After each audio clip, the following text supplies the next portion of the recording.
Oscar winner and two-time dad Nicolas Cage is ready to take on the fatherhood role again. You and your wife are expecting. Yes, thank you. Congratulations. Thank you. The 58-year-old and his wife Riko Shibata, who married just over a year ago, are having their first child together. Do you have a due date yet? I'm going to be looking at the first week of September. Oh my God, that's Yeah. awesome. I just had one 5 months ago. Congratulations. Oh, good for you. Great. I'm surprised to interrupt this interview, actually. Ready to roll up those sleeves and change some diapers again? I know it's been a minute for you. Well, I enjoy being a father and taking my parental duties seriously, and I've had the best relationships of my life, so I'm excited about returning to that as opposed to always my job as a filmmaker. But he isn't taking himself too seriously in his insanely bonkers new movie with Tiffany Haddish and Pedro Pascal, The Unbearable Weight of Massive Talent. Is this supposed to be me? It's grotesque. I'll give you 20,000 for it. Where Nick stars as a hyper-fictionalized version of, you got it, Nick Cage. Doing this movie is like staring at yourself in a mirror for 90 minutes and then kissing the mirror. It was just so weird. What's the worry here, Nick? You've lost some of your talent as an actor? No. My question is, how Nicolas Cage is Nicolas Cage in this movie? Like, how close to reality do we get? There's some big departures. One, there's no muscle in my body that tells me not to spend time with my children. Family comes first. I want to see my boys. And in the movie, Tom said, yeah, but we start as a narcissistic actor who evolves into a sensitive family man. I would say that the character at the end of the movie is more like who I am in real life.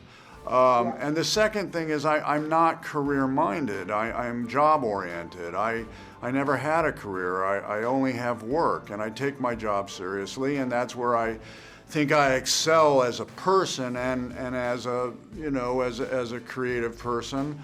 But I'm not one of these actors, and I won't mention names, but they get high on their own supply and they become divas, and I mean, to me that's where all the troubles start. I'm quitting acting. Tell the trades, it was a tremendous honor to be a part of storytelling and myth-making. Man, I'm driving through the hills. I'm sorry. One more time. In what's being called the most Nicolas Cage movie ever, he's a star on the brink of financial ruin who's paid $1 million to go to a rich fan's birthday party and winds up getting recruited by the CIA.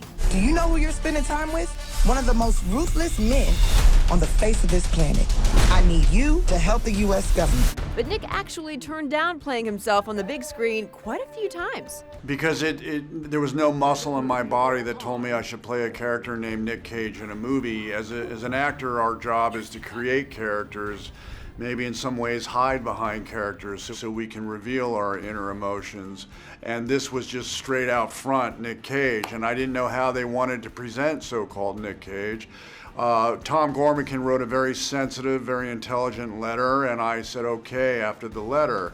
But the idea was, how do I facilitate his absurdist version of so-called Nick Cage, which is a highly neurotic, highly anxiety-ridden version, because he thinks it's funny, and it's the best so-called Nick Cage, without embarrassing my family. So I kept trying to find ways of trying to give the character a little shred of dignity, even though the whole time I was kind of sending myself up and, what they say in England, taking the piss out of myself. I didn't know that was a cliff! We could have died! The Unbearable Weight of Massive Talent hits theaters next Friday. I'm Nick. Whoa, Cage!